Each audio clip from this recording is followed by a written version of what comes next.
Pahing kuwi rajane raja, dudu mung weton sembarangan nanging weton sing ngrangkap sakabehane, nduwuri weton-weton liyane.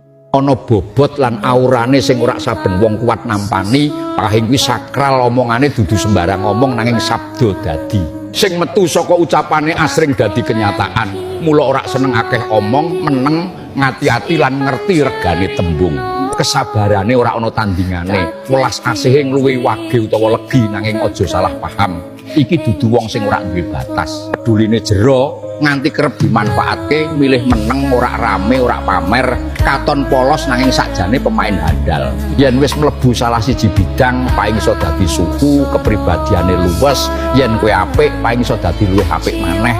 Nanging yen kowe nyalai, balesane ora main-main, iso luwih tega, jiwa petarung tunggal dhewe wae tatak ora seneng ngrepotke liyan.